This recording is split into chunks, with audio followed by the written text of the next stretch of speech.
Selamat pagi pemirsa LDS TV, saya Vinda Sela akan menemani Anda selama 30 menit ke depan di acara LDS TV dalam sepekan.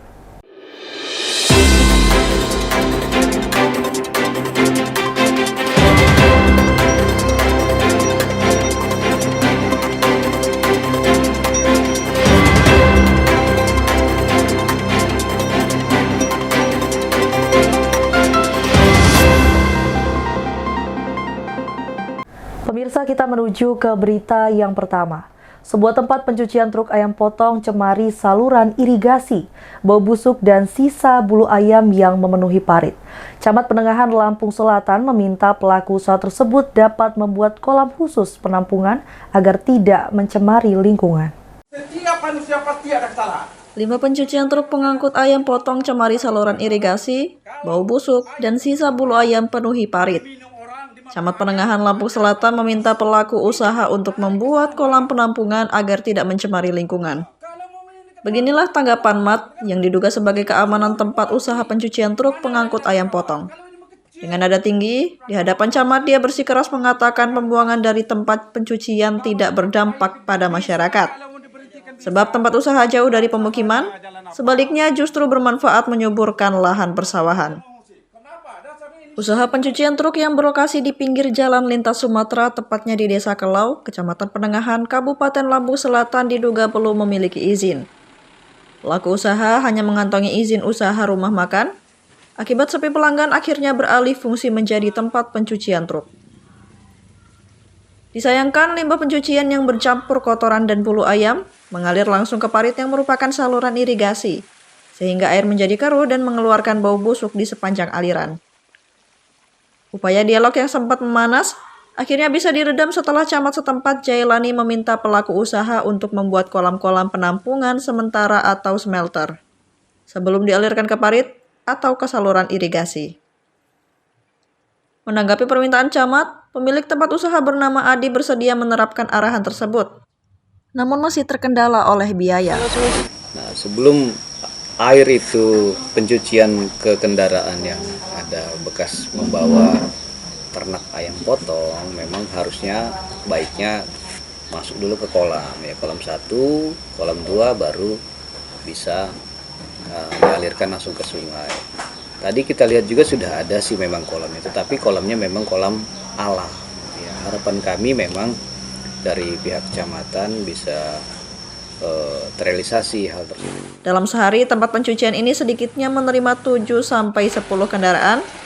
Solusi yang ditawarkan oleh camat diharapkan segera direalisasikan agar tidak mencemari lingkungan dan lahan persawahan, sehingga hubungan warga sekitar dengan pelaku usaha terjalin dengan baik. Dari Lampung Selatan, Supri, LDS TV, melaporkan.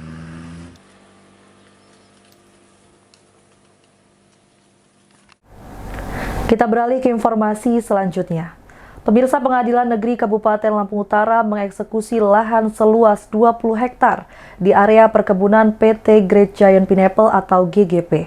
Eksekusi tersebut berdasarkan keputusan Pengadilan Tinggi Lampung yang mengabulkan gugatan Habib Usman selaku pemilik lahan. Pengadilan Negeri Kota Bumi Lampung Utara mengeksekusi lahan seluas 20 hektar di area perkebunan PT Great Giant Pineapple atau GGP. Lokasi lahan terletak di Desa Rejomulyo, Kecamatan Abung Timur. Eksekusi berdasarkan putusan Pengadilan Tinggi Lampung yang mengabulkan gugatan Habib Usman selaku pemilik lahan. Gugatan dilakukan pemilik lahan sejak tahun 2021. Upaya hukum terus dilakukan hingga ke Mahkamah Agung. Dalam amar putusannya, hakim memutuskan mengabulkan gugatan Habib Usman yang mengambil kembali lahan seluas 20 hektar yang dikuasai PT GGP sejak tahun 1987 hingga 2021 atau 34 tahun yang lalu. Hakim juga memerintahkan PT GGP untuk membayar ganti rugi yang diajukan penggugat, yakni sebesar Rp680 juta. Besaran ganti rugi tersebut berdasarkan penghitungan seolah-olah sewa selama 34 tahun dengan harga sewa sebesar Rp1 juta per hektar. PT GGP berupaya melakukan kasasi di Mahkamah Agung, namun kasasi tersebut ditolak dan tetap pada putusan Pengadilan Tinggi. Proses eksekusi yang mendapat pengawalan aparat kepolisian Polres Lampung Utara ini dilakukan dengan cara mengosongkan lahan yang kini tengah ditanami tanaman nanas oleh GGP. Jurusita Pengadilan Negeri Kota Bumi melaksanakan eksekusi pengosongan perkara nomor 3 PDTX 2023 PN Kota Bumi berdasarkan penetapan Ketua Pengadilan Negeri Kota Bumi tanggal 18 September 2023. Untuk luas lahan yang kita eksekusi, Kalau untuk luas lahan dalam putusan Pengadilan Tinggi Tanjung Karang itu lebih kurang 20 hektar atau 200.000 meter persegi. ini letaknya di perkebunan apa? Ini letaknya sekarang ini di perkebunan yang dikuasai oleh PT GGP. Selain eksekusi lahan, ada amar putusan lain? Ada. Apa itu? Amar putusan yang lain itu masalah ganti rugi. Nah, untuk itu Itu ganti ruginya itu 680 juta rupiah yang harus mereka bayarkan juga dalam amar putusan tercantum ada. akan kita lakukan eksekusi juga, Kalau menurut kuasa hukum mereka akan mengajukan eksekusi juga. bukan dari kewenangan dari kita itu, Pak? Itu mereka tetap kewenangan dari kami, tapi mereka harus mengajukan dulu.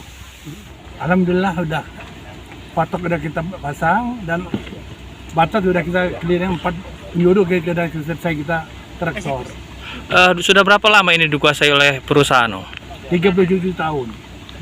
37 tahun. Prosesnya berapa lama kita di pengadilan? 3 tahun. Dari 2020. Selain mengambil kembali lahan, ada gugatan lain? Di putusan Mahkamah Agung dan Pengadilan Tinggi ada diwajib dibayar mereka uang sewa itu 680 juta. Itu kapan rencananya kita ambil? Sebenarnya kan kalau ada perusahaan ini kan kita tanyakan hari ini apa bisa keluar hari ini atau kapan. Tapi belum pihak perusahaan nggak ada, jadi kita lewat pengadilan. Sementara itu, pihak perusahaan mengaku proses eksekusi belum memenuhi prosedur karena dinilai titik eksekusi belum tepat. Ini masalah hukum. Jadi pelaksanaan eksekusi ini harus sesuai dengan fakta di lapangan. Ya. Di sini banyak pakar hukum. Jadi kita bicara murni ini. Jangan sampai nanti ya wewenang melampaui menjadi sewenang-wenang dari Pengadilan Kota Bumi ingin memaksakan kehendak untuk eksekusi.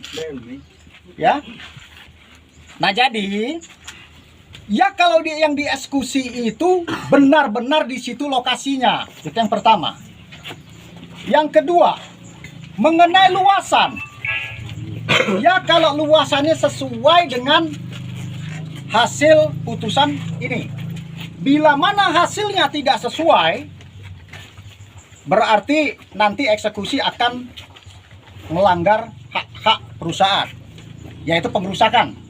Setelah hampir 7 jam, eksekusi selesai tanpa ada kendala. Dari Lampung Utara, Afan, LDS TV, mengabarkan.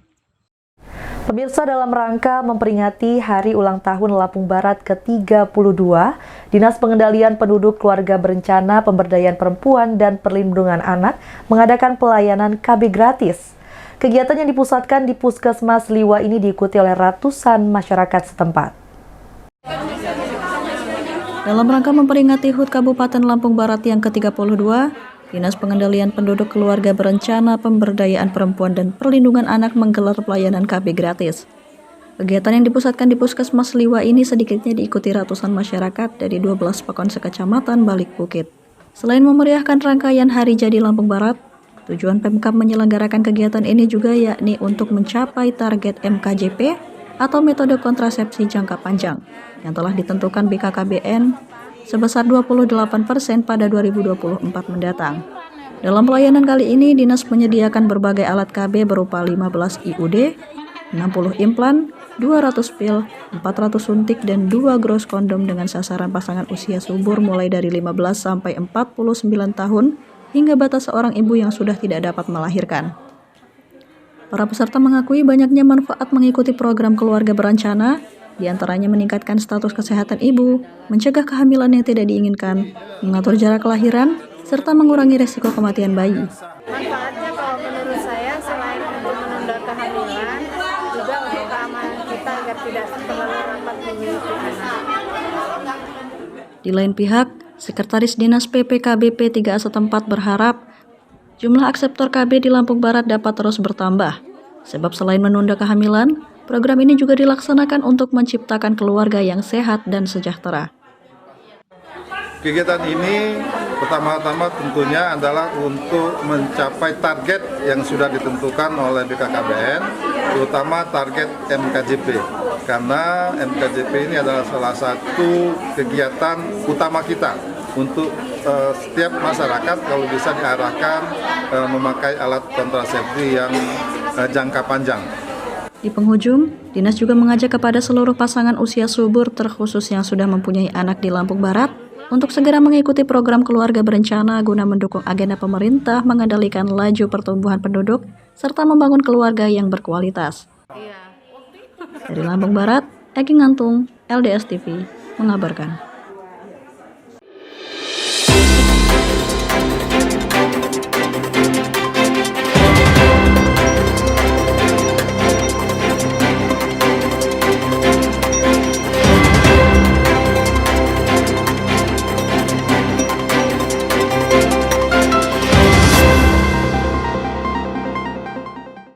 Terima kasih Anda masih bersama kami di acara LDS TV dalam sepekan. Pemirsa, diduga akibat remblong, truk Fuso bermuatan gabah alami laka lantas di Bakauni, Kabupaten Lampung Selatan. Laju kendaraan yang kencang membuat kendaraan tersebut menabrak kendaraan yang sedang terparkir di area Dermaga 1 Pelabuhan Bakauni. Allahu Akbar! Allahu Akbar! Allahu Akbar. Inilah video amatir detik-detik saat truk bermuatan gabah dengan nomor polisi BE 8170FJ diduga mengalami remblong sebelum memasuki area Dermaga 1 Pelabuhan Bakauheni. Tampak orang berlarian menghindar agar tidak tertabrak dan menjadi korban kendaraan yang tidak dapat dikendalikan tersebut. Laju kendaraan yang cukup kencang membuat kendaraan naas tersebut menabrak beberapa kendaraan yang sedang terparkir di area Dermaga 1 Pelabuhan Bakauheni. Sesampainya di Pelabuhan ASDP Bakauheni, Lampung Selatan, kendaraan truk Fuso tersebut diduga mengalami remblong atau rem tidak berfungsi. Kemudian truk menabrak palang pintu Tolgate 5, setelah itu menabrak satu unit sepeda motor nomor polisi BE 4584TN dan terus berjalan ke Dermaga 1, kemudian menabrak pohon dan terjadilah laka lantas tersebut. Akibat kejadian tersebut, satu orang kernet truk bernama Anton, warga Pasir Sakti, Lampung Timur, tewas di tempat kejadian. Sementara sang sopir bernama Raden Kemas Bahari, warga Kelurahan Nibung, Gunung Pelindung, Lampung Timur, mengalami luka berat. Korban yang terjepit di bagian depan kendaraan membuat petugas gabungan kesulitan untuk mengevakuasi korban. Proses evakuasi cukup dramatis dan memakan waktu yang lama. Saat ini korban meninggal dunia dievakuasi ke Rumah Sakit Bob Bazar Kalianda menggunakan ambulans, dan korban selamat sedang menjalani perawatan intensif di puskesmas terdekat. Jadi kejadian pada malam hari ini di Dermaga 1, kita baru selesai evakuasi kendaraan truk yang bermuatan gabah. Diduga sementara kendaraan tersebut mengalami gangguan mekanik, remnya blong sehingga tidak terkendali masuk di area parkir Dermaga 1, dan kita tadi baru selesai melaksanakan evakuasi bersama dari rekan-rekan dari Basarnas dan rekan-rekan dari SDP. Untuk korban sementara kita bawa ke puskes dan yang MD kita bawa ke rumah sakit. Sementara itu, akibat kejadian tersebut, kerugian ditaksir mencapai 30 juta rupiah dan kasus laka lantas ini ditangani oleh Satlantas Polres Lampung Selatan. Dari Lampung Selatan, Jupri, LDS TV, mengabarkan. Kita beralih ke informasi selanjutnya. Pemirsa, petani di Desa Kemukus, Kecamatan Ketapang, Kabupaten Lampung Selatan menyedot air dari sungai untuk mengaliri air ke sawah. Hal tersebut dikarenakan kondisi tanah yang mengering akibat kemarau berkepanjangan. Di tengah labilnya harga jual beras di pasaran, para petani harus menghadapi kenyataan lain. Untuk mempertahankan agar tanaman padi hingga tidak mati, mereka menyedot air di musim kemarau ini. Puluhan hektar sawah di Desa Kemukus, Kecamatan Ketapang, Kabupaten Lampung Selatan terancam gagal panen. Tidak adanya saluran irigasi dan hujan yang tidak turun beberapa bulan terakhir membuat lahan sawah menjadi mengering. Sebagian tanaman padi yang berumur 40-60 hari layu dan sebagian mengering. Untuk mempertahankan agar tanaman padi tidak mati, Para petani terpaksa menyedot sumber air terdekat seperti sungai untuk mengairi sawah mereka. Dalam 1 minggu hanya bisa 3 kali penyedotan untuk mengairi sawah mereka. Karena harus berbagi dengan petani lainnya, sehingga membuat biaya produksi bertambah yang dikeluarkan hingga jutaan rupiah demi mempertahankan padinya agar tidak mati. Dari umur 40 lah, pokoknya mulai tadi bunting itu mulai nyedot. Kita udah menghabiskan dana sampai berapa? Ya kalau untuk pembelian bensin ini, kalau khususnya untuk saya ini udah habis 1,5 juta untuk beli bensin aja. Ya membengkak tapi hasilnya menurun. Oke. Mau nggak dikejar ya malah tambah hancur. Terpaksa mengejar. Ya kalau bisa itu merenovasi kalinya, dibikin embung atau bor-bor itu ya untuk membantu, khususnya kalau di daerah sini bor lah yang. Kemarau tahun ini tidak sepanjang kemarau tahun kemarin, tapi dampaknya sangat dirasakan oleh para petani. Para petani hanya bisa berharap segera turun hujan agar tanaman padi mereka tidak gagal panen. Dari Lampung Selatan, Syupri, LDS TV, mengabarkan.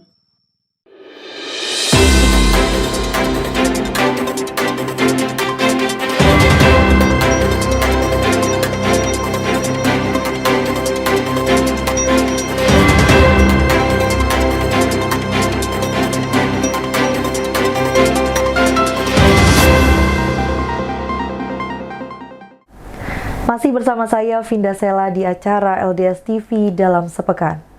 Pemirsa, Kapolres Lampung Tengah AKBP Andi Purnomo Sigit meminta maaf atas viralnya video anggota kepolisian yang mengamankan penggarapan lahan milik PT BSA yang diduga menginjak kepala warga. Kapolres menyatakan sangat menyesali arogansi anggota Polri dalam mengamankan pengolahan lahan yang sempat terjadi ketegangan dengan warga.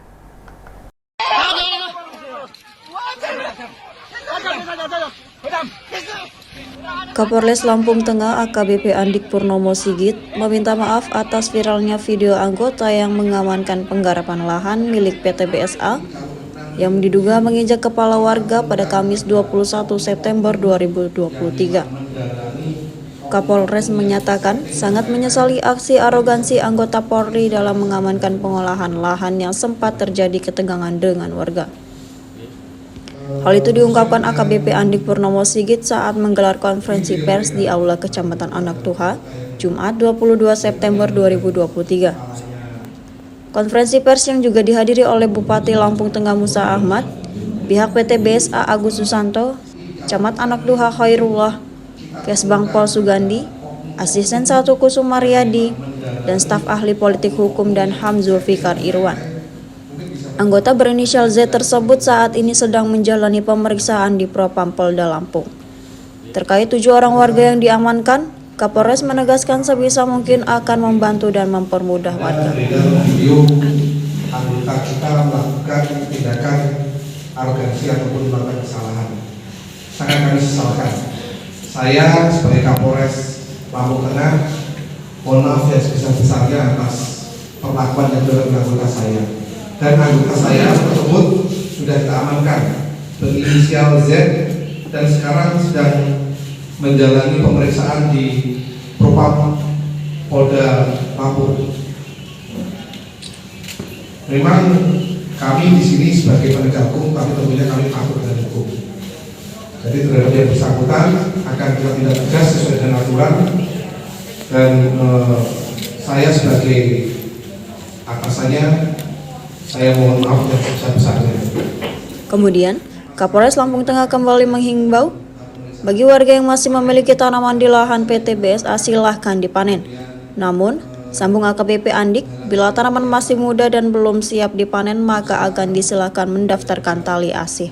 Hingga hari ini, kata Kapolres, ada 18 warga yang mendaftarkan 42 hektar lahan garapan mereka. Selanjutnya, kegiatan pengamanan sampai dengan hari ini perlu saya sampaikan berlangsung aman, lancar dan tertib, dan masyarakat yang merasa memiliki tanam tebu sudah mulai mendaftarkan ke posko, kurang lebih ada 18 sedang diverifikasi dan sedang berjalan prosesnya. Sementara itu, Bupati Lampung Tengah Musa Ahmad meminta pihak kepolisian untuk mempertimbangkan menahan 7 orang warga, apalagi jika hanya sekedar ikut-ikutan.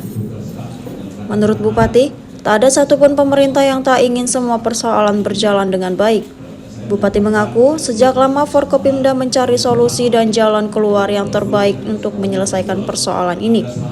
Musa Ahmad menghimbau masyarakat agar tidak mudah terpancing dengan isu-isu yang menyesatkan dan menimbulkan keresahan di masyarakat. Saya menyampaikan kepada seluruh rekan semua bahwa yang pertama yang perlu kita garis bawahi bahwa ada satu pemerintahan yang ada yang tidak ingin semuanya berjalan dengan baik.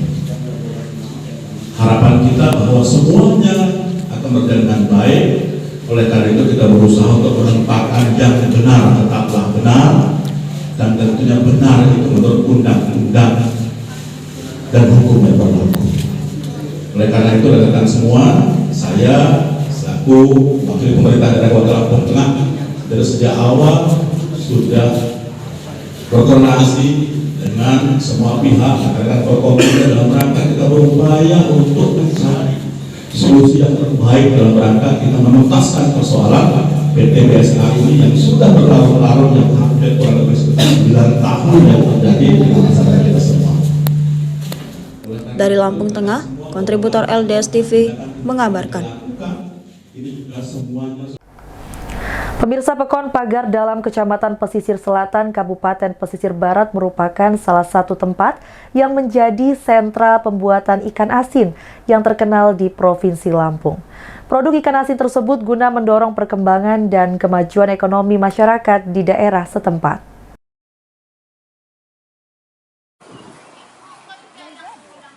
Inilah proses pembuatan ikan asin laut hasil dari olahan tangan kreatif ibu-ibu yang berada di Pekon Pagar Dalam, Kecamatan Pesisir Selatan, Kabupaten Pesisir Barat, Lampung. Manfaatkan ikan laut hasil tangkapan nelayan yang melimpah dan murah seperti saat ini. Puluhan ibu-ibu yang berada di Pekon Pagar Dalam mengolah ikan laut segar menjadi olahan ikan asin yang memiliki nilai jual ekonomis yang tinggi. Memiliki rasa yang tidak terlalu asin, dengan menggunakan ikan segar serta tidak menggunakan bahan pengawet yang berbahaya untuk kesehatan tubuh. Ikan asin asal Pekon Pagar ini memiliki ciri khas tersendiri yang membedakan dengan ikan asin di daerah lainnya. Yanti, pembuat ikan asin asal Pekon Pagar Dalam ini mengatakan produk ikan asin hasil buatannya dijual dengan harga Rp10.000 per 250 gram atau Rp40.000 per kilogramnya. Guna mendorong perkembangan atau kemajuan pelaku usaha pembuat ikan asin di Pekon Pagar Dalam, Yanti berharap campur tangan pemerintah daerah dinas terkait agar membantu pemasaran produk UMKM ikan asin ini. Ikan asin olahan Pagar Dalam, ya. Jenis ikan kalau khasnya di sini tambahan, Mas. Ya. Ukurannya berapa gram? Ini 200 gram kali ya, 250 kali ya. Berapa Lihat. dijualnya? 10.000. 10.000 satu ya? Ya, 10.000. Nah, untuk sampai jadi ikan asin seperti ini, kita dapat bahannya dari mana? Bahan? Ya, bahan dari laut. Iya, kita beli, bisa kan? Nah, terus kita olah. Nah, untuk sampai jadi ikan asin seperti ini, butuh berapa lama, Bu, prosesnya, Bu? Kalau tergantung cuaca, Mas. Kalau cuacanya bagus, panas, 2 hari paling lama. Jadi, ya. Cuacanya mendung. Ya, seminggu. Nah, jadi, ya. Proses pembuatan. Pertama kita cuci ikannya. Setelah ditiriskan, kita kasih garam. Terus didiamkan selama 1 malam. Di peram, ya. Ditaruh di dalam wadah. Kita tutup, kita kasih batu biar agak fresh, biar ikannya bagus. Nah, terus sebelum dijemur kita cuci kembali sampai bersih. Ada kendalanya karena nggak ada penampung, Mas. Ya, belum, masih susah penjualan. Jadi kalau ya paling yang untuk orang-orang kayak apa, yang biasa jual beli ikan asin sedikit-sedikit gitu kan, nggak ada yang penampung besar gitu loh. Dan harapannya sih biar ada yang nampung, Mas. Jadi sebanyak apapun ikan asin ini bisa terjualkan ya. Jadi kita memprosesnya juga lebih semangat gitu kan. Sementara itu di lain pihak, Peratin Pekon Pagar Dalam Eriza Adeska Arianto mengatakan, Pekon Pagar Dalam ini merupakan sentra pembuatan ikan asin yang ada di Kabupaten Pesisir Barat. Guna mendukung perkembangan dan kemajuan pelaku usaha di Pekon Pagar Dalam, kedepannya pihaknya akan melakukan pelatihan dan pembinaan terkait kendala pemasaran. Pihak Pekon juga akan berkoordinasi dengan pemerintah daerah pesisir barat untuk membantu pelaku usaha memasarkan produk ikan asin asal pesisir barat ini. Pekon Pagar Dalam, yang pertama rasanya nggak terlalu asin, kedua kali tanpa bahan pengawet. Ikannya ikan segar, ya kita ambil langsung dari nelayan, ya tanpa kita simpan atau di freezer. Setelah saya tinjau dari pekon ke pekon, alhamdulillah Pekon Pagar Dalam ini salah satu yang bisa membuat UMKM ikan asin. Kenapa Pak bisa seperti itu? Ya itu yang saya katakan tadi, itu memang udah tradisi dari itu turun-temurun dari dulunya. Atau karena memang bahannya tersedia di laut kita dan di pekon-pekon lainnya itu bahannya nggak ada? Kalau untuk pesisir selatan ini sih, kalau untuk bahan baku itu sebenarnya selain Pagar Dalam, Tanjung Setia juga, Biha, Wajambu Marang itu kemungkinan ada juga bahan. Tapi cara pengolahannya mungkin di orang yang belum tahu. Jadi dari pemerintah Pekon insya Allah di tahun 2024 ya kita akan berkoordinasi dengan pemerintah daerah khususnya di Koperindak, baik Pudin Dinsos ya. Harapan dari kami mudah-mudahan ada program yang bisa kami jemput dari pemerintahan Pekon untuk bisa membantu masyarakat yang ada usaha untuk ikan asin ini. Termasuk mencari pangsa pasar Pak ya? Iya, termasuk pasaran, ya, pasar dan bahan baku. Kami dari pemerintah Pekon Pagar Dalam mengajak ke seluruh lapisan masyarakat, baik pun dari Kecamatan Pesisir Selatan, Kabupaten Pesisir Barat khususnya, maupun di luar Kabupaten Pesisir Barat, mengajak ya masyarakat dari luar gimana caranya untuk bisa membeli ikan asin hasil produkan dari Pekon Pagar Dalam.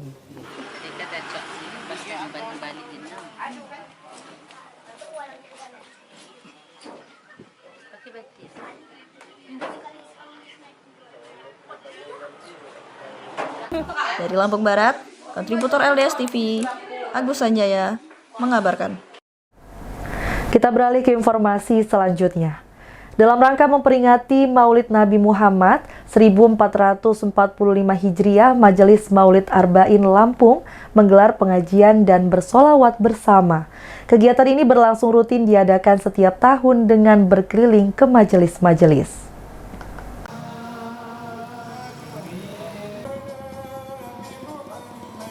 Dalam rangka memperingati Maulid Nabi Muhammad SAW 1445 Hijriah atau 2023 Masehi, Majelis Maulid Arba'in Lampung menggelar pengajian dan bersolawat.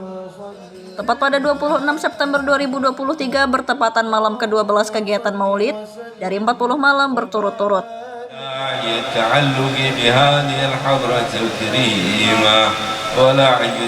Kegiatan ini berlangsung rutin diadakan tiap tahun dengan berkeliling ke majelis-majelis untuk memperingati hari lahirnya Rasulullah SAW. Kegiatan tersebut diselenggarakan di rumah Habib Ius Alaidrus, Jalan Insinyur Haji Juanda nomor 17, Kelurahan Pahoman, Kecamatan Enggal, Kota Bandar Lampung, ba'da sholat Isya. Ketua Panitia mengatakan, kegiatan ini merupakan salah satu upaya Majelis Maulid Arba'in untuk lebih mencintai Rasulullah, serta menjadikan Nabi Muhammad sebagai suri tauladan. Kegiatan ini juga bertujuan untuk mendekatkan Majelis Arba'in Lampung dengan masyarakat agar lebih maju dan juga dikenal di kalangan masyarakat, serta bermanfaat bagi saudara seiman. Baik pemirsa LDS TV, sekarang kami tim dari LDS TV sedang bersama Habib Hussein Idris Asegaf selaku Ketua Panitia dari Majelis Maulid Arba'in Lampung. Oke Bib, saya ingin bertanya, jadi malam hari ini ada acara apa Bib? Bismillahirrahmanirrahim. Assalamualaikum warahmatullahi wabarakatuh. Alhamdulillah malam ini kita mengadakan maulid, yang mana di bulan maulid ini kita ada program Maulid Arba'in 40 hari berturut-turut. Kita keliling dari majelis taklim, dari masjid-masjid, dari pondok-pondok, dari rumah ke rumah. Kegiatan ini yang mana kita rutin setiap tahun. Alhamdulillah sudah ini tahun ke-8. Jadi ya di tempat ini, di tempat Habib Husin bin Abu Bakar Al-Idrus, kebetulan bertepatan di rangkaian yang ke-12. Kita baca maulid, ada haul dari orang tua beliau. Insya Allah tiap tahun kita mengadakan acara-acara seperti ini. Baik Bib, jadi selama bertahun-tahun itu berkelanjutan, terus 40 hari itu berturut-turut ya Bib? Iya, berturut-turut setiap malam. Oke, Afwan Bib, jadi kedepannya nih, kira-kira akan dirutinkan acara seperti ini atau tidak? Insya Allah tiap tahun ke depan Insya Allah untuk Maulid Arba'in tetap diadakan. Baik Bib. Mudah-mudahan bisa lebih maju lagi, masyarakat juga lebih mengenal lagi apa itu Maulid Arba'in dan bisa sama-sama untuk mencintai Rasulullah SAW. Oke Bib, terakhir nih Bib, harapannya untuk Majelis Maulid Arba'in Lampung ini, bagaimana Bib? Harapannya ya Insya Allah bisa lebih maju, lebih bagus lagi, lebih diterima lagi di masyarakat.